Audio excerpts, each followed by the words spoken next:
E quando vocês orarem, não sejam como os hipócritas. Eles gostam de ficar orando em pé nas sinagogas e nas esquinas, a fim de serem vistos pelos outros. Eu lhes asseguro que eles já receberam sua plena recompensa. Mas quando vocês orarem, vá para o seu quarto, feche a porta e ore ao seu Pai que está no secreto. Então seu Pai, que vê no secreto, o recompensará. E quando orarem, não fiquem sempre repetindo a mesma coisa, como fazem os pagãos. Eles pensam que por muito falarem serão ouvidos. Não sejam iguais a eles, porque o seu Pai sabe do que vocês precisam antes mesmo de o pedirem. Vocês orem assim: Pai nosso, que estás no céu, santificado seja o teu nome. Venha o teu reino, seja feita a tua vontade, assim na terra como no céu.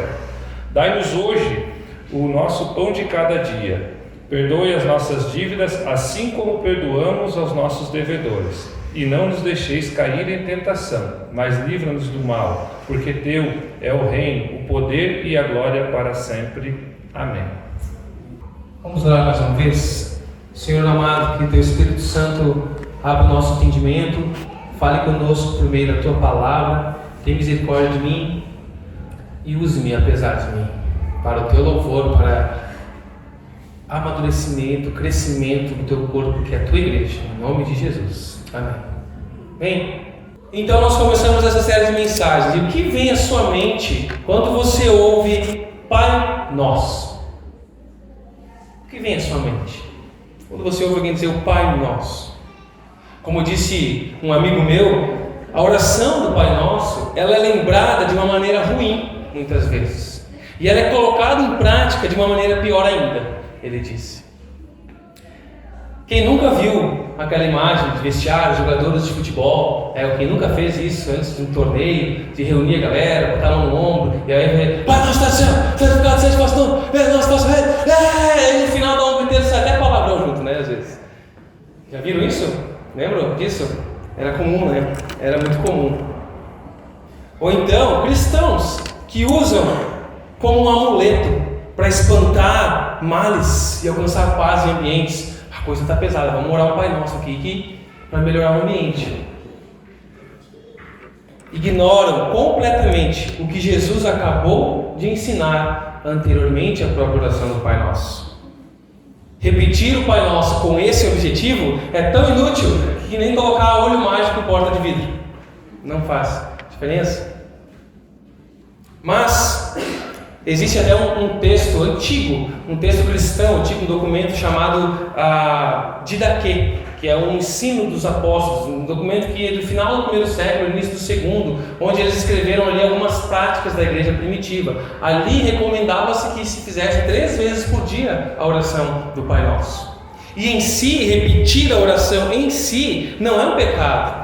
Nem mesmo recitá-la em uníssono num culto ou numa cerimônia, a gente fazer essa oração, não é um pecado você falar, não. Mas nós precisamos lembrar que não podemos fazer isso mecanicamente, da boca para fora.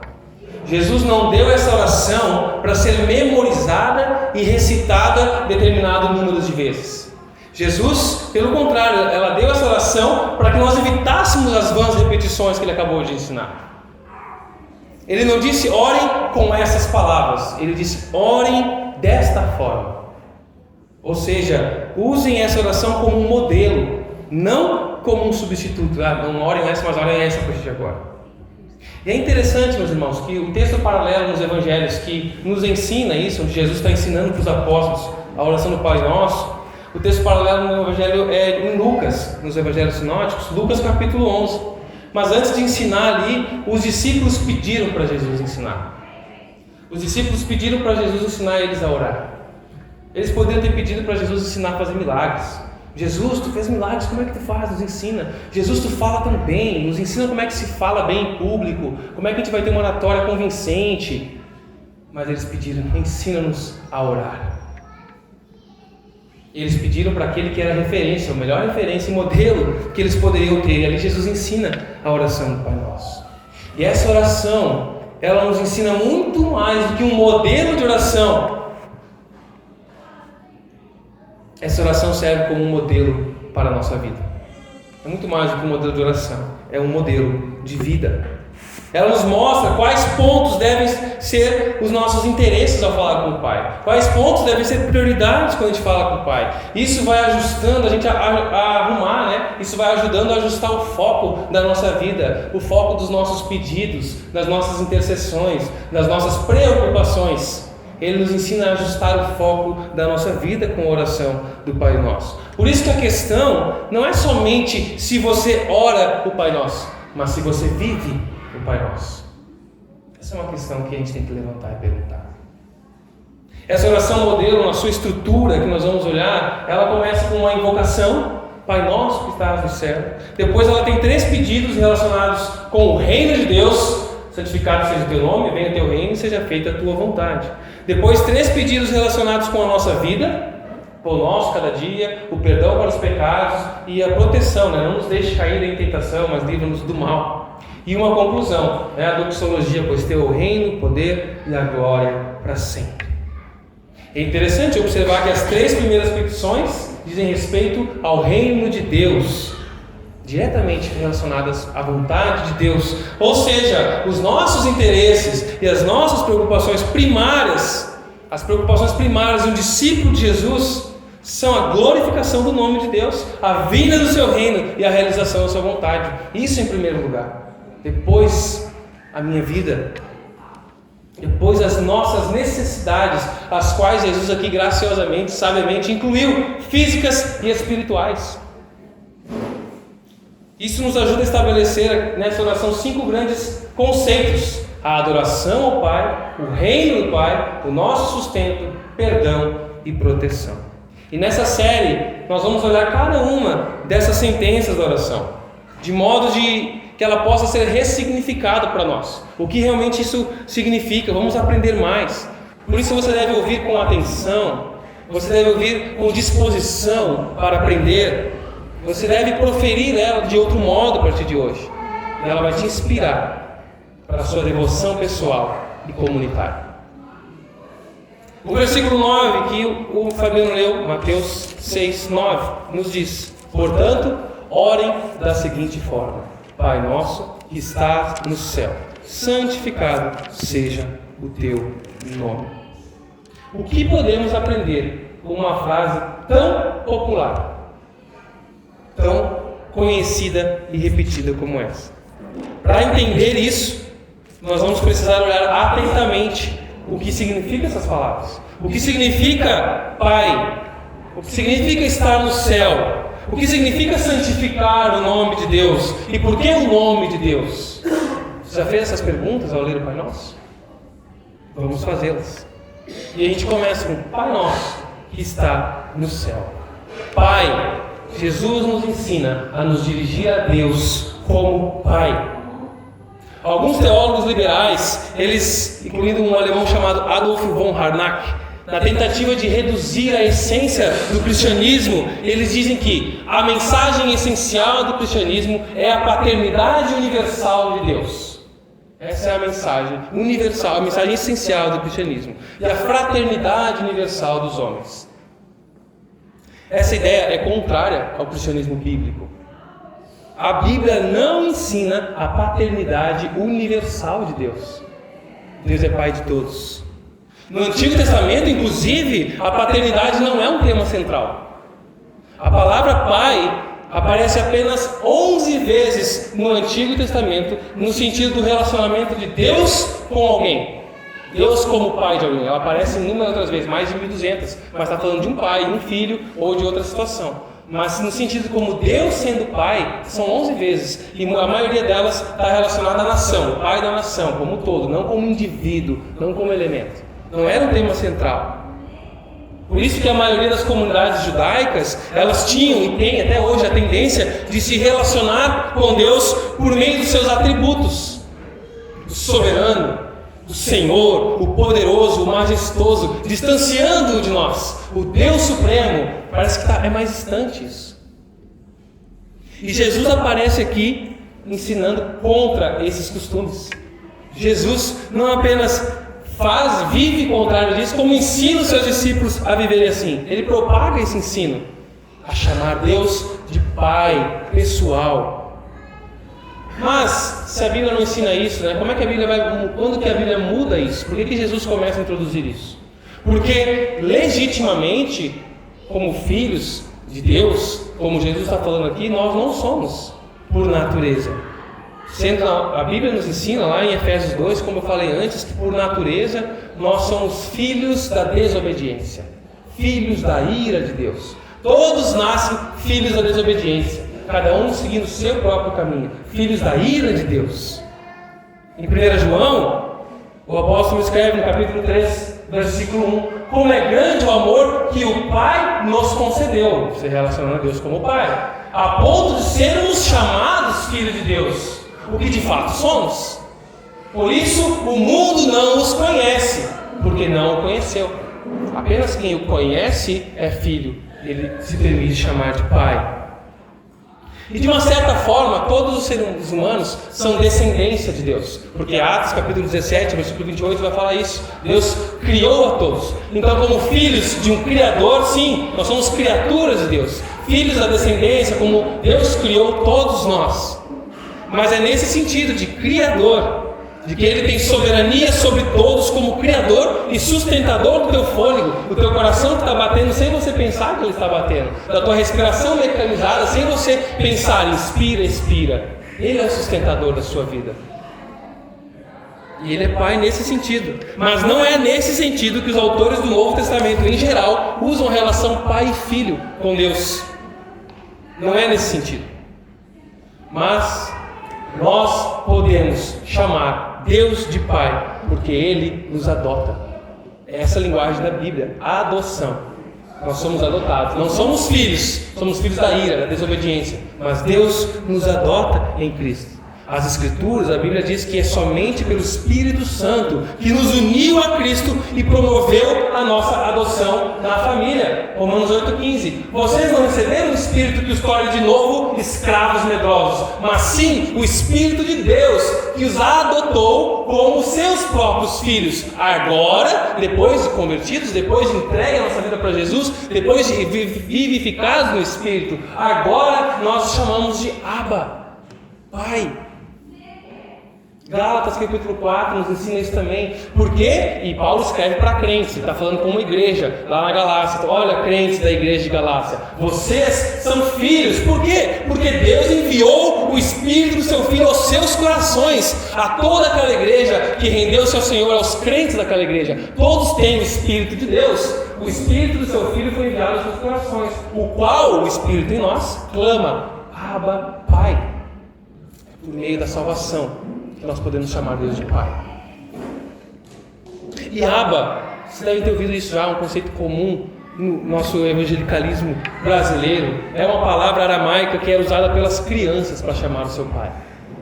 Não é tão íntimo e romântico assim, tipo papaizinho, né? Não é tanto assim, mas também ela é mais íntima do que simplesmente um direcionamento: meu pai, esse é o meu pai. Não, é o meu pai, tá? Ele respeita aquela intimidade. Quando uma criança chega: papai, pai, é intimidade. Chamar Deus de Pai é entender sobre redenção, é entender que você era filho da desobediência, filho da ira, você é um pecador, mas Deus, em Cristo Jesus, pelo seu Espírito, te uniu a Ele, te adotou na família, e agora você clama: Abba, Pai, meu Pai.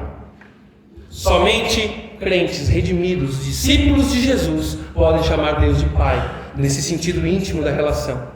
Somente por meio de Jesus Deus se torna seu Pai. Isso acontece mediante o arrependimento dos seus pecados, na fé, na obra de Jesus. E a obra de Jesus inclui a vida perfeita, a sua morte como substituta e a sua ressurreição para a nossa vida. Essa é a obra de Jesus. Eu tenho fé na obra de Jesus. Não, eu tenho fé em Jesus. Não, eu acredito que Ele existiu, que Ele foi um bom homem. A fé em Jesus é entender a sua obra, a sua vida, morte e ressurreição. Eu creio nisso e o que cada uma dessas coisas significa. Por isso que é um aprendizado. A gente se entrega a Jesus e vai aprendendo o que isso significa. Em outras palavras, quando nos rendemos a Jesus, nos entregamos a Ele, somos adotados por Deus. Lá em João capítulo 20, versículo 17, lembra que Jesus disse para Maria?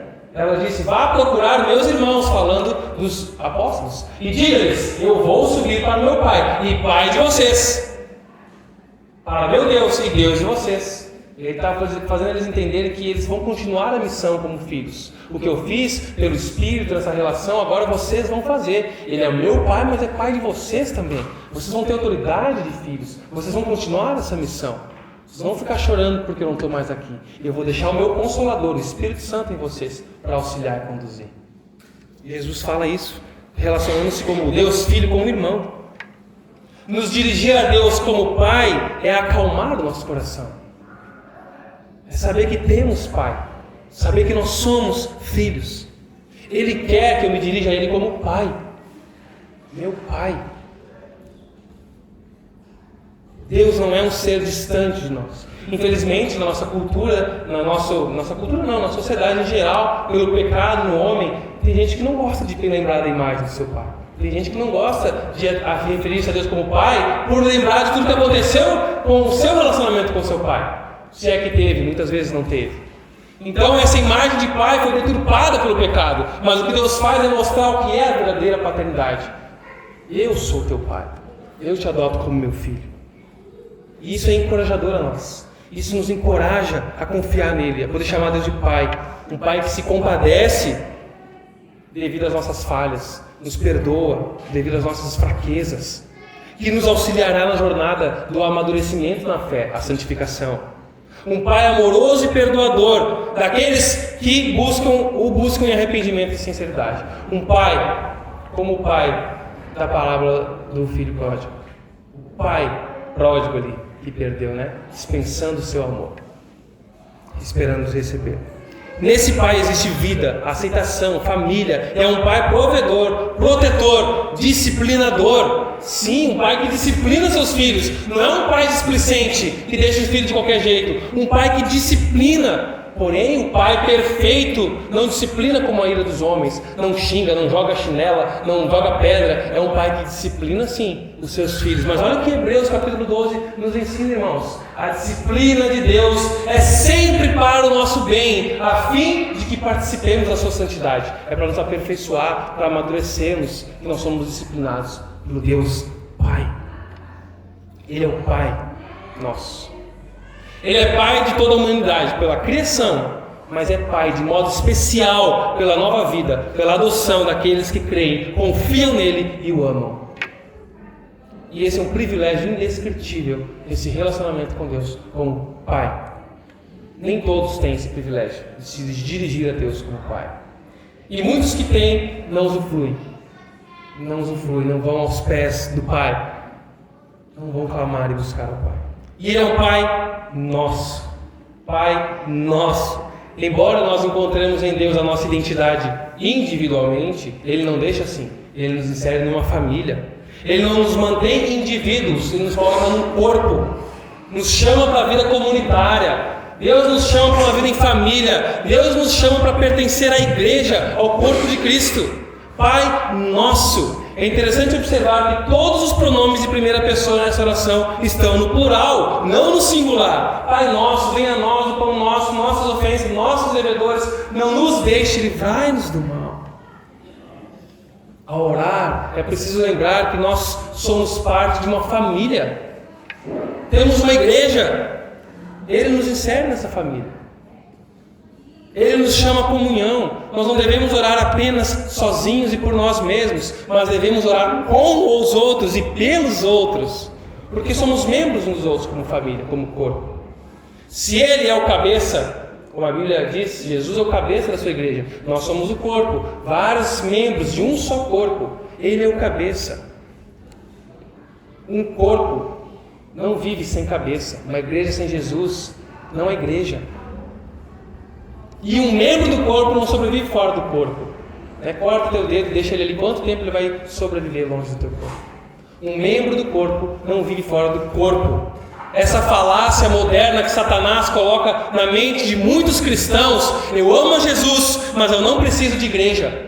Meu relacionamento é com Deus e está bom. Isso é contrário às Escrituras. Isso é você pegar uma parte da Bíblia e ignorar o resto. E não é isso que Jesus ensina. É uma mentira de Satanás e nem é tão moderno assim, porque Hebreus já nos exorta lá no capítulo 10, versículo 25: não deixe de se reunir como igreja. Já tinha gente lá pensando: não, acho que não vou precisar me reunir lá. Precisa da sua família, porque é o meio que eu escolho para operar entre vocês e para alcançar outros, é através de vocês reunidos como igreja. Não há vida fora do corpo, muito menos fora do cabeça. Existe relacionamento entre o pai e o filho, e os filhos entre os filhos. É por isso que o apóstolo João, mais uma vez, ele vai dizer lá em 1 João 5,1: todo aquele que crê em Jesus, não é como eu disse, eu acredito em Jesus. Não, aquele que entende. Quando a Bíblia fala crê em Jesus, é entender quem é Jesus, o que ele fez por nós. Todo aquele que crê em Jesus, que Jesus é o Cristo, nascido de Deus, o Messias para a nossa salvação. E todo aquele que ama o Pai, também ama os filhos dele, ou seja, outros cristãos. Todo aquele que ama o Pai também ama os filhos dele.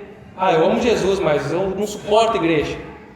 Então procure uma que te suporte. A gente só pensa assim nos outros, né? Mas Deus nos ensina a amar os seus filhos, os nossos irmãos. Nós não nos chamamos de irmão, ô irmão, porque é uma moda, uma gíria bacana de crente. Tem embasamento bíblico, porque a gente se refere a um outro como irmão. Nós somos adotados filhos do mesmo pai. Irmão, é tão coloquial que a gente, às vezes nem usa. Os caras vão achar que eu sou muito crentão. Pode chamar pelo nome. Pode chamar de irmão, sim. É irmão em Cristo Jesus. Esse é teu irmão, mas é de sangue? É pelo sangue do Cordeiro, sangue de Jesus. Somos filhos do mesmo pai. Você não escolhe os seus irmãos. Quem tem irmãos aqui? Bastante gente, a maioria tem irmãos. Você teve a chance de escolher seus irmãos? Dizer: pai, esse aí eu não quero. Talvez com um bebezinho assim, na idade de 3 anos, saiam umas pérolas dessas. Talvez alguém largue umas pérolas dessas, essas risadas aí, talvez estão confessando isso. Mas não é uma opção nossa. Nem quem Deus insere na família, nem quem está aqui na rocha, nem quem Ele vai colocar aqui. Não suporta aquela pessoa lá. Aprenda a amar os seus irmãos. Ele é filho do mesmo Pai que te salvou e está salvando e tratando ele também. O nosso Pai, Pai nosso que estás nos céus. Ele lembra que é Pai, disposto a ouvir e cuidar dos filhos, mas nos lembra que o seu trono é nos céus. Ele é capaz de fazer qualquer coisa. Ele é o soberano Rei, o soberano Senhor, o Criador de tudo que está no céu. Ele é Pai nosso, o que é algo pessoal, indica intimidade, é o que a teologia chama de imanência de Deus, a proximidade. Ele permanece no campo da experiência possível, você se relacionar com Ele como Pai real. Ele é Pai, Ele está perto dos seus filhos se aproximam com ousadia e confiança. E é um Pai que está no céu, o que indica a transcendência de Deus, o que indica a sua sublime majestade, acima do que podemos compreender, é inescrutável, como a própria Bíblia diz. Não consigo explicar muitas coisas de Deus, é insondável. Eu não vou entender tudo, a matemática, entendi. Não, tem coisas que nós não vamos entender, nós vamos confiar no nosso Pai. Não é questão, o estar no céu não é questão de altitude ou espaço geográfico, se Deus estivesse em algum lugar, mas é de superioridade. Ele é o Pai Supremo, Ele é Pai próximo, mas Ele é Deus Criador. Lembre-se disso, vai a Ele em temor e respeito e ousadia. Você não está falando com o teu brother, está falando com o teu Pai que está no céu. Aleluia.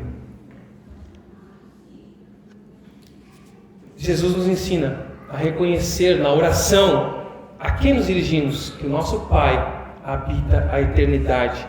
Não há construção que possa conter a grandiosidade do nosso Deus. Ele não está mais no templo de Salomão do que aqui. Não há nada que possa conter, nem no templo de Edir Macedo.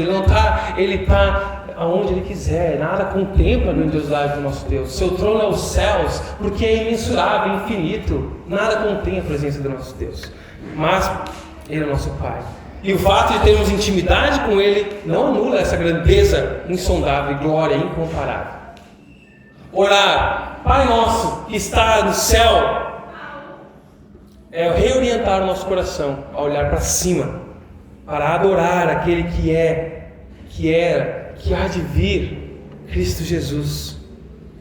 que se fez homem, e pela fé, não pela dedução lógica, não por uma racionalidade humana. Eu li toda a Bíblia, no final eu entendi, agora sim para mim fez sentido. Deus age de maneira muito criativa com cada um de nós, mas a racionalidade não vai explicar tudo.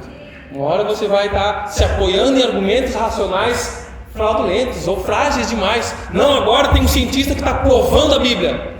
Calma, vá com calma, que tem coisa que você não vai provar tudo. Você vai no campo da fé, não é tudo na matemática. Sim, muita coisa a gente consegue estudar, entender, compreender, né? Não vamos ser desleixados, então não vou nem estudar. Não é assim. Mas também não acho que você vai compreender tudo.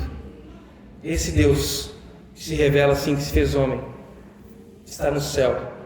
Ele não se revela apenas pelo nosso entendimento racional, não se revela apenas pelas experiências que nós temos com Ele de emoção, de sobrenaturalidade.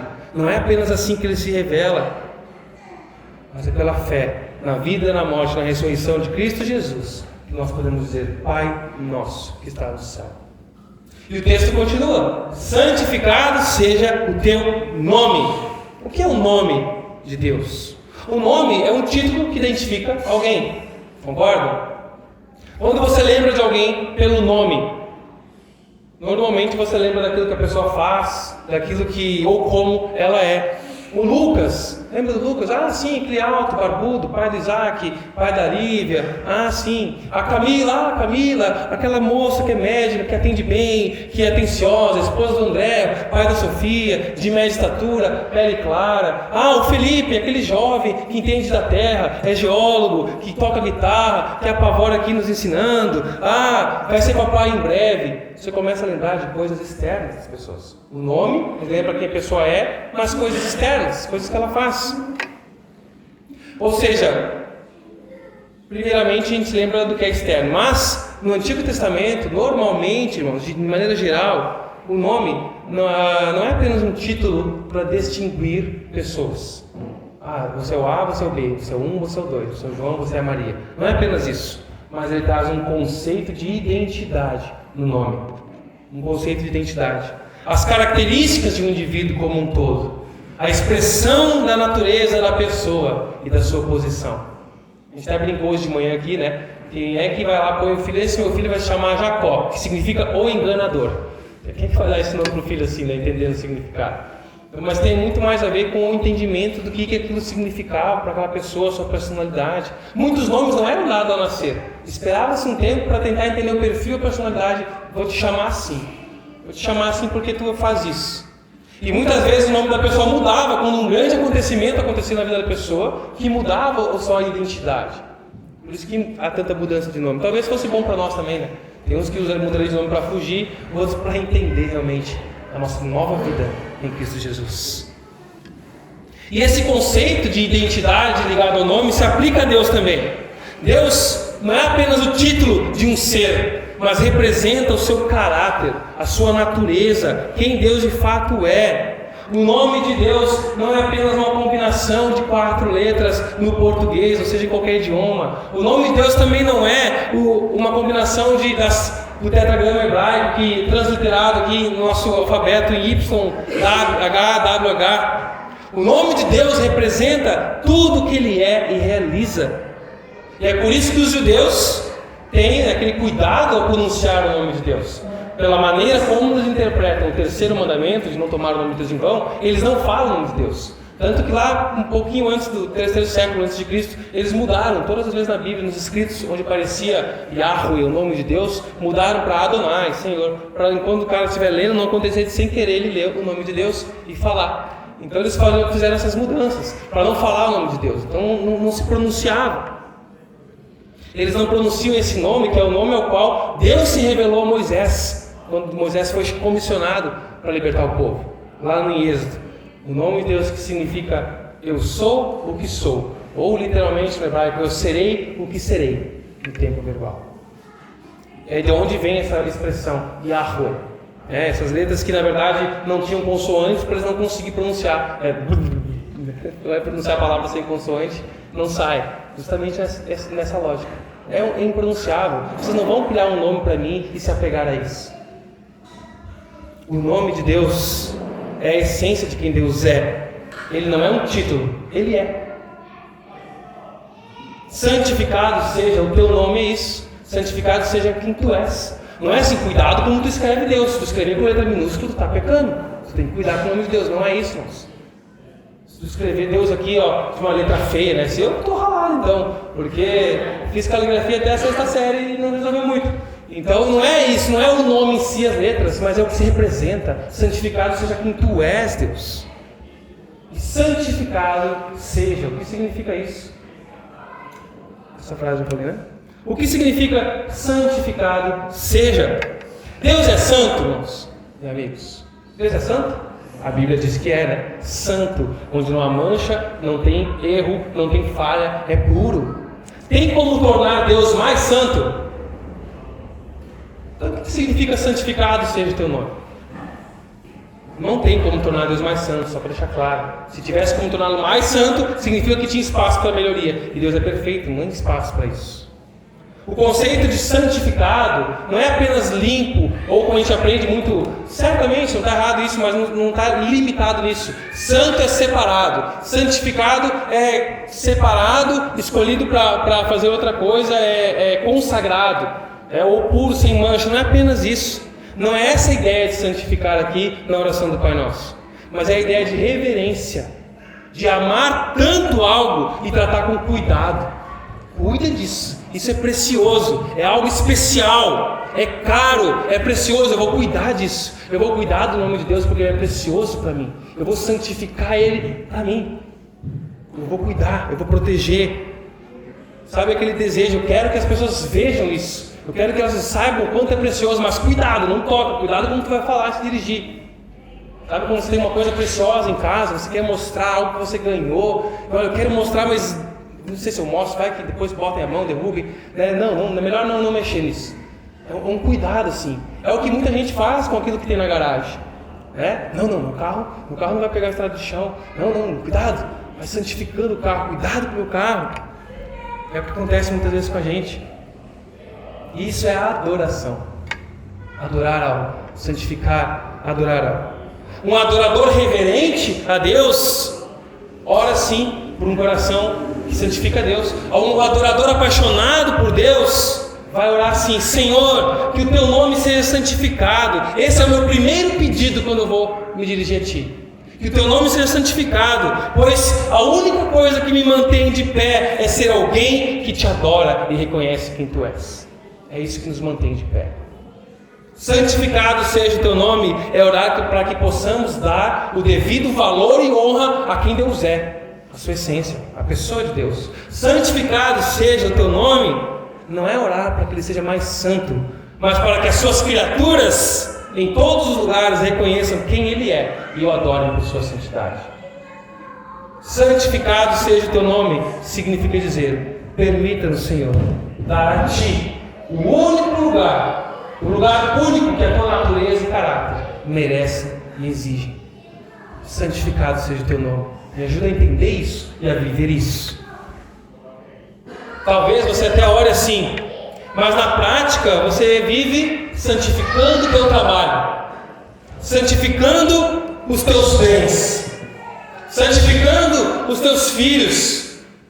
Não, meus filhos, não, cuidado, não faz assim, não sei o que, aquela super proteção, super preciosa, de uma maneira que, uma veneração, um respeito que, santificados são os meus filhos, santificado seja, você se entrega, você adora isso, se torna um objeto de adoração, seu dinheiro, seus recursos, seus bens, seu lazer, seu esporte, você vive santificando às vezes a tua imagem. Não podem saber que eu fiz isso, não posso errar, não podem saber que eu erro, não podem saber que eu vacilei, vai ficar feio para mim. O que vão pensar? Você fica preocupado com a tua imagem, em vez de reconhecer que é um pecador falho e que precisa e recebe o perdão de Deus, e levanta a cabeça olhando para o céu em quem você encontra perdão, sem medo do que vão pensar. Eu sei que o histórico de muitas igrejas de acusar, de meter tudo na cara, de humilhar pessoas, faz com que a gente se machuque com isso e a gente se fecha. Uma ostra, ninguém mais vai saber o que acontece na minha vida. Esse negócio de pedir de oração, eles só querem fofocar o que está acontecendo na minha vida. Infelizmente, isso é consequência de imaturidade, mas nós podemos confiar em Deus, abrir nosso coração com nossos irmãos, filhos de Deus, reconhecendo nossas falhas, não santificando a nossa imagem, santificando as tuas amizades, santificando a tua reputação, a tua fama, o teu nome. Por isso que Jesus nos ensina, mais do que uma oração modelo, Ele nos ensina um estilo de vida. É um entendimento de que a finalidade principal do homem é glorificar a Deus e deleitar-se nele sempre. É mais do que uma oração, é um modelo de vida. Isso significa que em tudo que eu fizer e disser, que a glória de Deus seja vista. Em todos os meus pensamentos estejam focados naquilo que traga honra a Deus. Isso não significa que cada vez que você falar uma palavra tem que dar uma glória a Deus. Não significa isso. Bom dia, glória a Deus. Não é isso, irmãos. Glorificar a Deus é dar esse bom dia olhando no olho da pessoa, sorrindo, lembrando que Deus vai glorificar porque eu vou dar atenção a essa pessoa. Eu vou dar valor, eu vou olhar no olho, eu vou ouvir o que ela tem a me dizer, sem ficar pensando na resposta que eu tenho que dar ou nos meus problemas. Eu vou abrir meu coração para essa pessoa e vou deixar ela abrir comigo.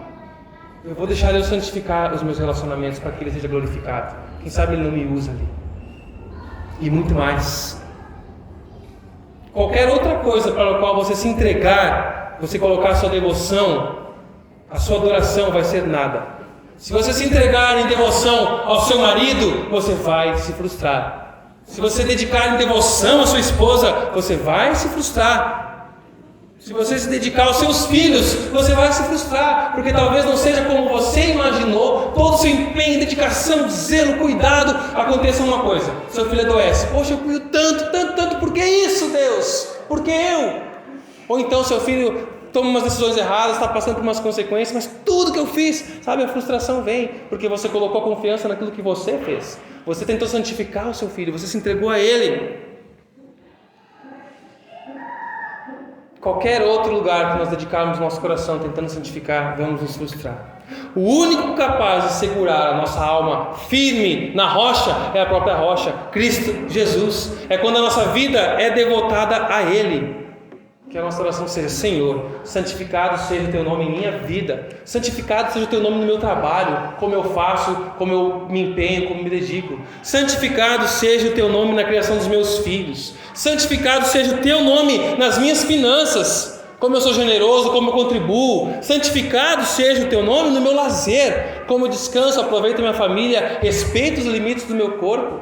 Santificado seja o Teu nome nos meus estudos, onde eu não colo, onde eu vou a fundo estudar, aprender, e se eu sei, se eu não sei, eu tenho que ir mais a fundo, mas não largo de maneira displicente. Santificado seja o Teu nome na minha empresa, cuidando dos clientes, fazendo o melhor para eles, já que eles que alimentam a minha empresa, não enganando, não me aproveitando deles, não reclamando, não murmurando do meu trabalho. Santificado seja o Teu nome no meu emprego, Senhor, onde Tu me colocou.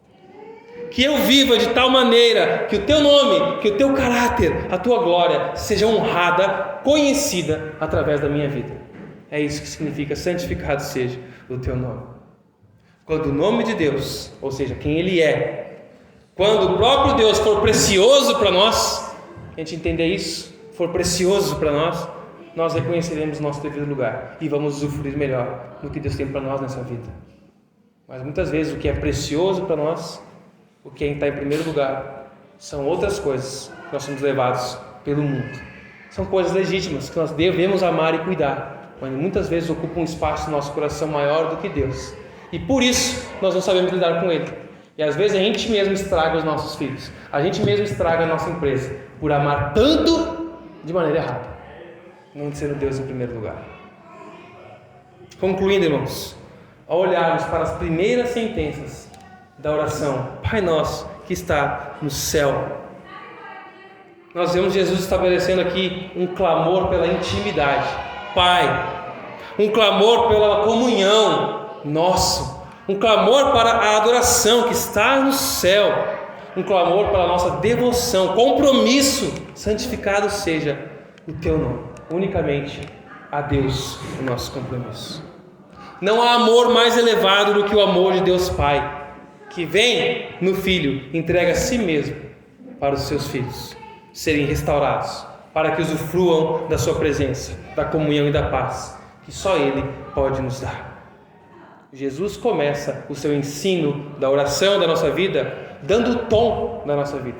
Ele começa estabelecendo qual é o tom que a nossa vida deve soar. É isso que ele está estabelecendo.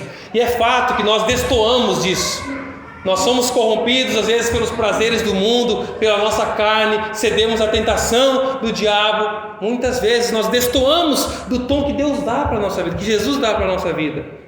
Mas Jesus nos lembra, Ele me lembrou, Ele me lembra. Eu espero que lembre você também, que há esperança. Nele podemos mudar, melhorar, aprender confiando nele e usufruindo disso. Aprendemos com Jesus que podemos confiar nele, porque Ele depositou confiança total no Pai. Seja feita a tua vontade, não a minha. Jesus nos coloca no caminho, nos ensina a buscar a Ele em oração dessa forma, para que o Espírito de Deus comece a agir em nós.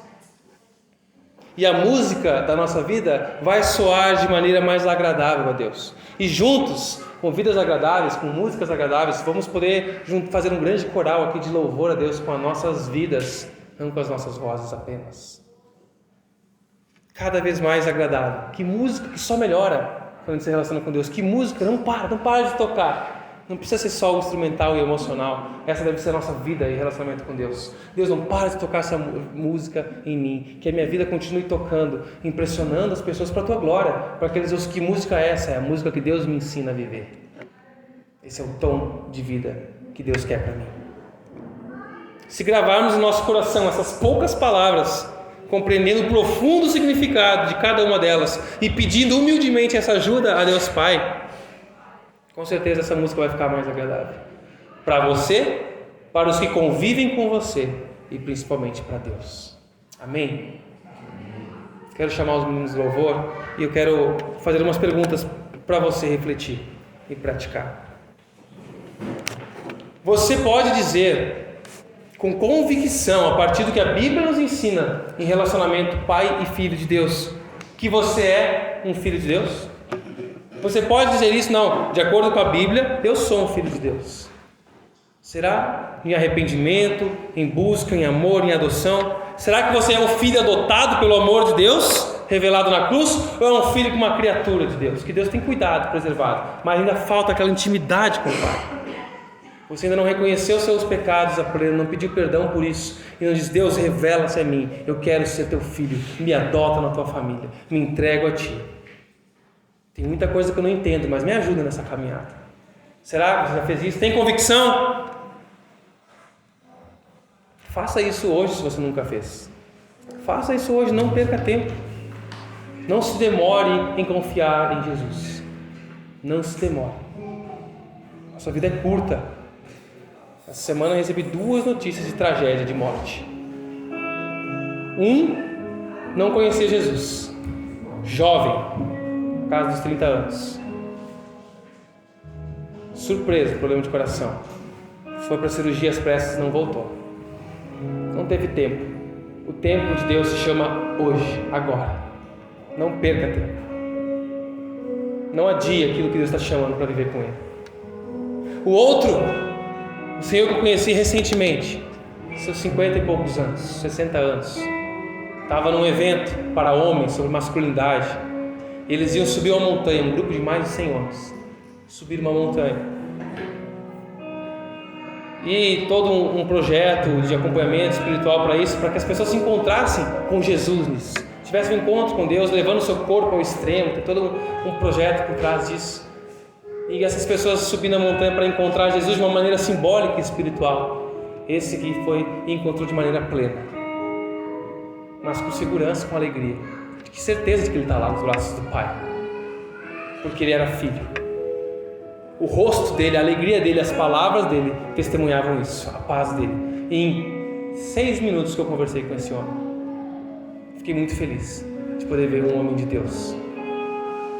Você pode ser essa pessoa segura de Deus, segura de que, independentemente do que acontecer com a sua vida, ela está segura nos braços do Pai. De que na vida ou na morte, na alegria, na bênção ou na perseguição, na luta, Deus está no controle da sua vida. Ele é teu Pai, te conduzindo.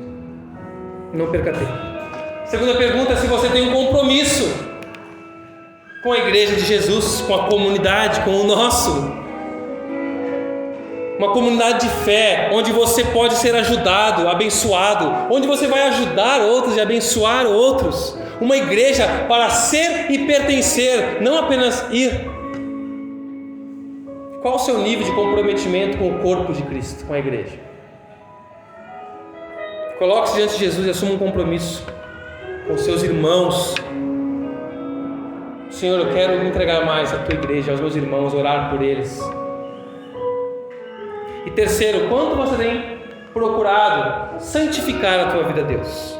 Você compreende que Deus não é apenas um nome, mas um ser criador, transcendente e imanente, próximo. Pai amoroso, todo-poderoso, santo, digno de toda honra e toda glória. Entendendo isso, você tem procurado santificar todas as áreas da sua vida aqui? Muitas foram citadas aqui. Ou Deus é apenas um departamento no seu coração? Não, eu estou bem na saúde, cuidando da alimentação, estou bem com a esposa, mantendo o nosso tempo juntos, e estou bem na minha espiritualidade, faço as minhas orações, como se Deus fosse um indicador da sua vida. Deus é o centro da sua vida, o eixo da sua vida, para que todos os indicadores se mantenham estáveis, agradáveis, e na instabilidade a gente consiga passar por ela. Ele é o centro da sua vida, não um quartinho. Ele quer a casa toda. Confie no Senhor. Deus quer você por inteiro. Ele quer te chamar de meu filho amado, te dar a vida plena e paz. Baixe sua cabeça e converse com Jesus.